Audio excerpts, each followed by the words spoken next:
एक तो मुझसे खुद ही नहीं संभाला जाता अपने आप को, इनको क्या संभालूंगा फिर मैं। और बलराम जी हमारे वैसे क्रोधी हैं, चोरी में अगर पकड़े गए तो सीधा सर धड़ से अलग ही कर देंगे, उसका हत्या और हो जाएगी।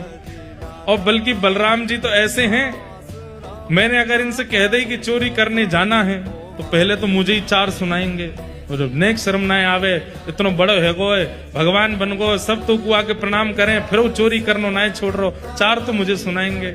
और फिर उसके बाद चोरी करने का मन बना भी दूंगा तो ये बलभद्र जी बड़ देव हैं, इनको बड़े देवता माना जाता है। ये जगन्नाथ जी यहाँ पे कहते हैं कि जगन्नाथ जी अगर कोई काम पूरा नहीं कर रहे हो तो बलभद्र जी से कह दो, और ऐसा कह दो कि जगन्नाथ जी देख लो हमारी सुन नहीं रहे, हे दाऊ दादा देख लो ये हमारी बात मान नहीं रहे, आपका काम उसी समय हो जाएगा।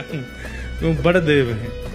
तो बोले अगर मैंने इनसे कह दी कि मुझे चोरी करनी है तो बलराम जी पूरी जगन्नाथपुरी को बुला लेंगे और सबसे कहेंगे हमारो लाला चोरी करने आएगा, व्यवस्था करो।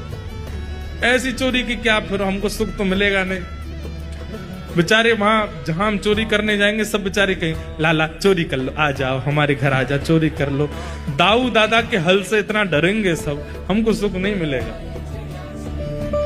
माधवदास जी बोले तो फिर अब चोर कहां से लाऊं आपके लिए, किसको लेके आऊं, किसके साथ जाओगे चोरी करने। तो जगन्नाथ जी मंद मंद मुस्का के बोले तुम बढ़िया हो, तुम चलो, तुम साथ दो तो हम कर लेंगे। माधवदास जी बोले वयोवृद्ध शरीर है मेरा, शमशान बस कुछ ही दिन दूर रह गया है मुझसे, हाथ पांव में लकड़ियां, ये हाथ कांपते हैं, पैर कांपते हैं, क्या वयोवृद्ध बूढ़े आदमी के संग क्या चोरी करोगे आप।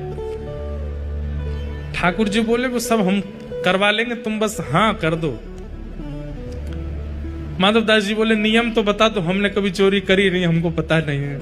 तो जगन्नाथ जी बोले सबसे पहला नियम, बोले क्या, फुर्ती रखनी है लेकिन फुर्ती में आवाज नहीं करनी है। मतलब गति तो तेज हो पर जैसे हम चलते हैं तो हमारे पैरों की आवाज आती, हाथों की आवाज आती, कपड़ों की आवाज आती, आवाज नहीं आनी चाहिए, फुर्ती भी हो और आवाज ना हो, पहला नियम। और दूसरी बात, पलके नहीं झपकनी, नेत्र खोल कर रखने, कान खोल के रखने, ध्यान रखना कहीं से कोई आ नहीं जाए।